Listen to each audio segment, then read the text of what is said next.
All right, man. Stage is All yours. right. So this is Eric Brandt, of course, and I'm calling you from the Adams County Detention Center in Brighton, Colorado. And this is an urgent phone call that I'm asking you to broadcast and share, and to also send to my lawyer, David Lane. This is in regards to two inmates. The first inmate is John Durkee, D-U-R-K-E-E, 8 of 57. ID number 20180013841. There's a zero missing on his ID card. There should be 3 zeros there. So I don't know if online it's going to show 2 or 3 zeros. Just for your information, that is his information. The other individual is James Mitchell, 8/19 of 1955. And his ID number is 2018000134118. These two are linked together in what I would call an absolutely gross medical neglect situation here at the Adams County Jail. My lawyer, David Lane, is already suing this facility on behalf of an inmate and for his parents who died here a few months ago due to medical neglect. Mr. Durkee just collapsed in front of me. He's been bewildered at times. He last week walked into my cell thinking that it was his. He's having a serious issue with his head, and he's having this issue after a man by the name of Juan Garcia, could be Gonzalez, he has 2 ID cards, on December 5th at 12:30 p.m. in pod F2200. And I'm giving you that information so that we can have an external source pull the video of that incident. But Juan beat this man up and slammed his head into the ground and into a table. And he's been having dizziness, bewilderment, confusion, and I just witnessed him start shaking and collapse to the ground. And we, the inmates, are the ones that picked him up and took care of him. The tower did nothing. The tower did nothing. This guy has been complaining about these issues since December 5th. Right, this is now over a month ago. They will not take him to the hospital for a scan. They are neglecting him. He tried to file charges against Juan Garcia / Gonzalez, and in exchange they wrote him up and locked him down, put him in isolation. Okay, there's a detective that talked to him about it that has an office directly across from pod F2200. And furthermore, there's further linkage with Mr. Mitchell. Mr. Mitchell on November 2nd of 2018, somewhere between 9 and 10 p.m., they remember the time was approximate because the Fox News was on the TV showing a Mr. Lopez who was on the news for shooting and burning to death his girlfriend Bollinger. So this gives us an approximate timestamp where we need to get video.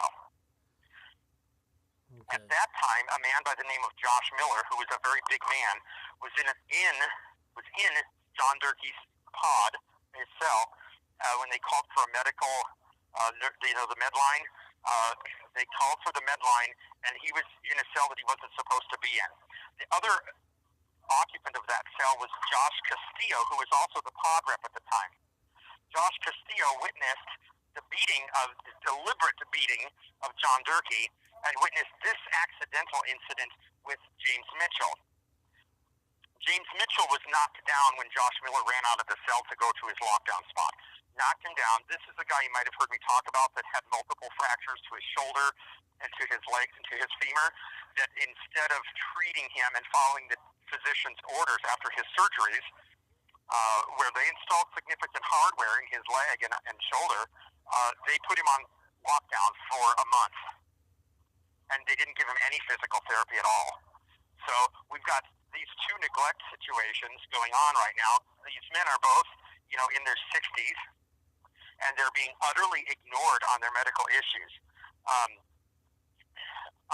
In the case of John Durkee, he tried to file charges against this Juan Garcia, maybe Juan Gonzalez.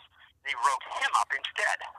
In the case of Mr. Mitchell, that detective that has the office across from 2200 actually came to the hospital and interviewed him at the hospital and practically begged him to file charges against Josh Miller. Yeah.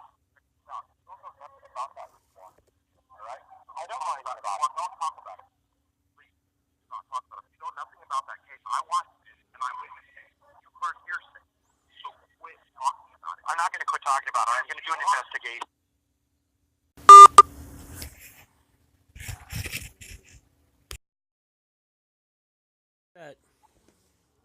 Okay, so our call was forcibly terminated by another inmate. I don't know his name. I'm going to continue with what I'm saying because obviously what this needs is an investigation. And I don't care about any interpersonal relationships that might exist between one Goliath and another. So, at any rate, the times that are critical here, that we need an immediate preservation of video. So I need David Lane's office. His phone number is 303-571-1000. If you call that number, tell them that I think this is a medical emergency. The man collapsed in front of me. He clearly needs medical attention. He's been begging for medical attention, and they wrote him up for asking for medical attention. They wrote him up for trying to file charges against the guy that assailed him. Whether or not the assailant was an accident or a matter of deliberance is to be determined, I think, by a trier of fact. So the important video to immediately preserve is today, which is January 8th, 2019, and it was approximately 10:05-ish when he collapsed. I wasn't paying attention to the clock until after the incident. So I would say video from 9:45 a.m. to let's say through 11 o'clock at least, because I don't know what's going to happen to me when I hang up this phone. Needs to be immediately preserved and reviewed, and this is out of the scope of what I would trust a facility to do on their own. So that means that we need to contact Heidi Miller, the county attorney, immediately. And I think that we should contact Brian Maas, M-A-A-S-S, with CBS 4 News here in Denver, Colorado. I think this is newsworthy. I think it's news important. I think that Michael Roberts with the Westword, W-E-S-T-W-O-R-D, should also be contacted. So I think David Lane, Michael Roberts, and Brian Maas absolutely should be invoked at this point. I don't know now what's going to happen. The deputies did come in here and ask if everything was okay. I remained silent and continued to try and dial the phone. So now that I have made these statements out, I would say that my personal safety is probably at higher risk than it has been. I am not going to complain about it to the facility because it would be my preference at this point to stay on the pod with these two aggrieved gentlemen. Oh, Merrick. Dude, man, you're playing with fire, man. I'm very well aware of that. My keen sense of the obvious has not failed me. I know, man, but I've been there. It just worries me, man. Yeah, well, Brian, do not mistake my boldness for a lack of fear. Rather, it is my fear which drives my boldness. Now, are you wanting this on a broadcast channel level or just something that I get forwarded to Regan and them? Oh, I want this broadcast on every channel. I want this recording, if you don't mind, sir, to also be sent to my channel. Pikes Peak Auditors can do that for you. Okay. If you get a hold of Mike, he has my login information for my channel, as does Regan and AK Lady. AK Lady is having some issues with her other little puppy right now, so I don't know that she's getting the ashes from her puppy that died the other day today. So I don't think that she's good to bother on this, but you can definitely shoot her a message. I think that this needs to be broadcast on all channels. All right, man. You've got a facility here that is absolutely neglecting the medical needs of people. So the dates that I absolutely would like somebody to preserve and obtain, this will not be a cheap endeavor, so you can coordinate with whomever we need to get these paid for. But I want the video from January 8th, 2019 from 9:30 a.m. to 11 a.m. That's today.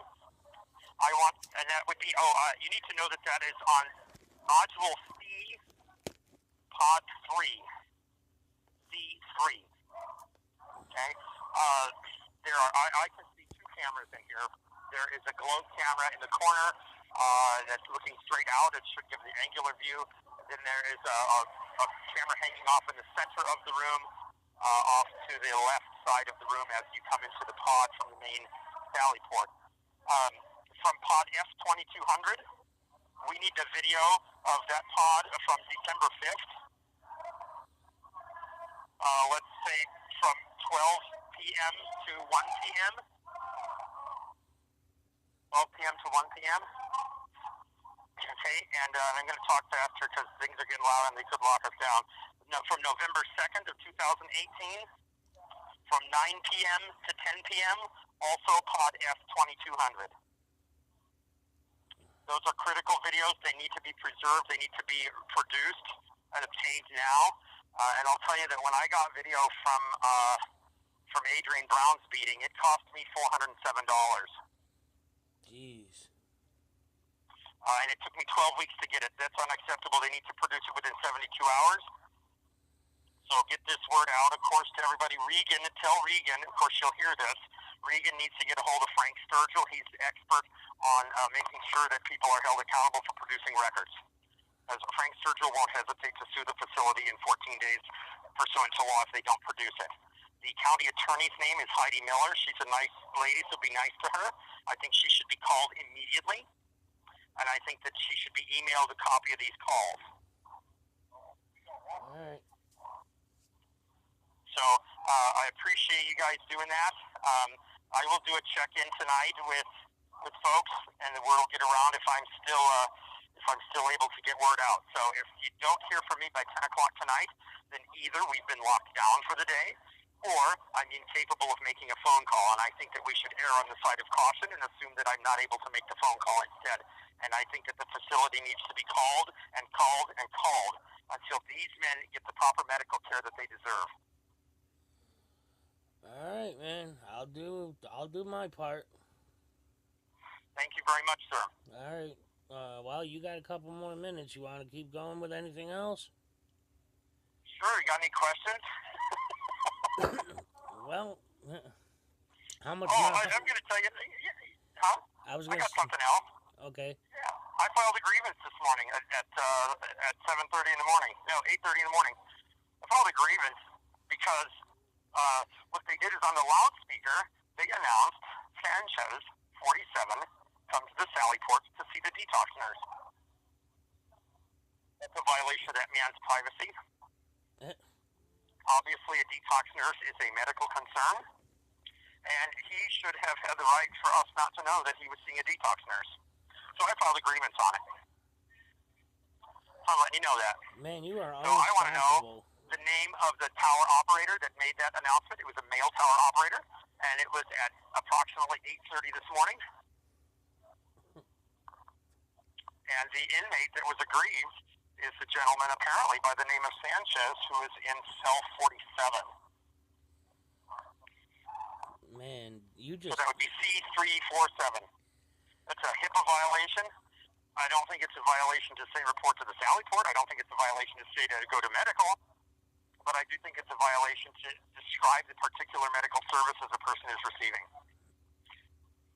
And thank God they're giving somebody medical services, because neither Durkee nor Mitchell are getting them. Yeah.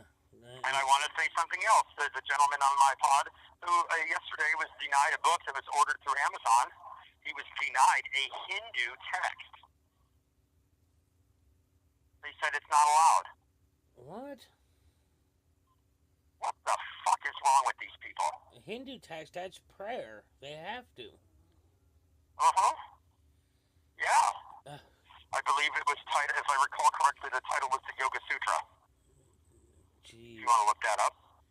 See if there's any, like, escape plans or, other kind of threats to a facility that you might get out of the Yoga Sutra. I don't know. Maybe he's going to transcend spiritually and go through the walls. I'm unsure. you tell you, man, you are a machine. You Well, just this is don't what I told stop. them 5 years ago. Y'all done fucked with the wrong bitch today. I'm just saying. You just, man, I just worry, man. You know, that guy cutting the last call off like he did. Obviously, somebody knows you're talking. Are you sure? I believe that the individual that I was speaking about, that he was speaking about, I believe that he's protected somehow. And But you know what he said was valid. He told me that you just don't talk about it because that's hearsay, and I saw it, I witnessed it. So that means that the big guy with glasses and a beard that's sitting playing cards behind me that walked up to me at this phone is a witness to the Juan Garcia Gonzalez beating of John Durkee. So that we now have a witness to identify. you're 100% positive you want this broadcast.